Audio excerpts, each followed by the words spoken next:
Well, the red carpet has been rolled out for the 81st Golden Globe Award set to kick off tonight. Barbie leads the nomination in the movie categories with 9, while Succession is the top nominated TV program, also with 9 nods. This year's host is comedian Joe Coy. The 3-hour show begins at 8 p.m. tonight. And for a preview of that, we're joined live by film critic Richard Crouse. Richard, good morning to you. It's Golden Globes Day. We've got a brand new host. So tell us what we can expect from Joe Coy. Yeah, I think Joe Coy is going to be great. He is a very popular stand-up comedian. Also, he's an actor, so he kind of straddles both worlds of television with his comedy specials and movies. So he's perfect for the Golden Globes, I think. I don't think he'll have the edge of Ricky Gervais. We saw that for a few years where he would, pointedly go after people in the audience. I don't think Joe Coy will do that. He's a bit kinder, a bit gentler, but I think he'll be a good host, keep things running along, and as long as he keeps the show under 3 hours, I'll be happy. And it might be hard to do. We saw some big blockbuster movies that couldn't keep it under 3 hours. Barbie, Oppenheimer, of course, that was a big thing. Barbie clearly has a lot of nods. How do you think the two will be faring going into the Golden Globes?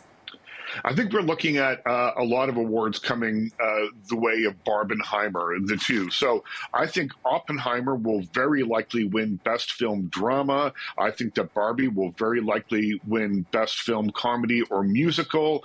And I think for Oppenheimer, you're looking at Best Film Director. You're looking at maybe Best Supporting Actor Drama. That's Robert Downey Jr., who was really terrific, showed he could do something different than the Iron Man character that he's been kind of locked into for the last decade or so. Barbie, I'm not as sure about. I think the real race here is between Margot Robbie and Emma Stone for Best Actor, Comedy or Musical, or Best Actress, Comedy or Musical. I think it's probably going to be Emma Stone. Poor Things is a film that's really picked up a bit of a head of steam over the last little while, although you have to acknowledge that Barbie made $1.5 billion at the box office, and the Golden Globes tend to celebrate success. They tend to kind of take everything into account in a way that a lot of other award season contenders don't really take the box office into account. Golden Globes, I think, do, so Barbie may benefit with that, but my money for Best Supporting Actress, Comedy or Musical would be Emma Stone in Poor Things.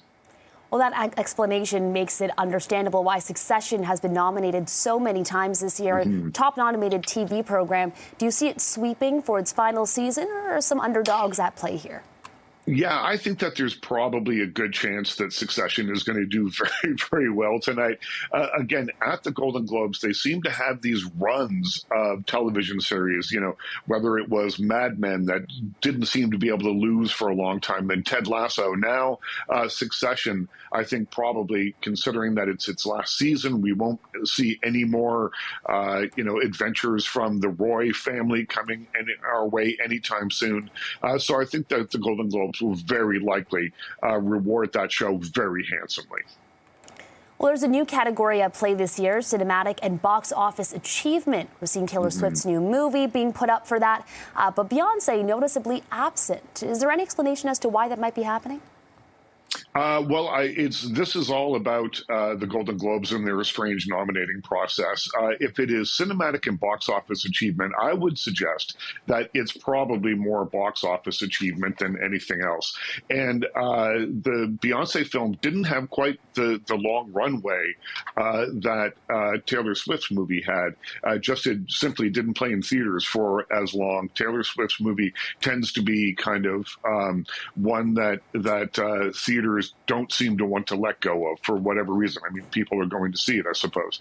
But it is an odd snub in a year that, we were celebrating the return, I think, of concert movies to theaters with Beyonce, Taylor Swift. The re-release of the Talking Heads film stopped making sense. It might have made sense to have Beyonce's film there. Absolutely. Okay, well, I know you'll be watching. I'm sure many others will as well. Richard Crouse, thank you so much for joining us. Thanks for having me.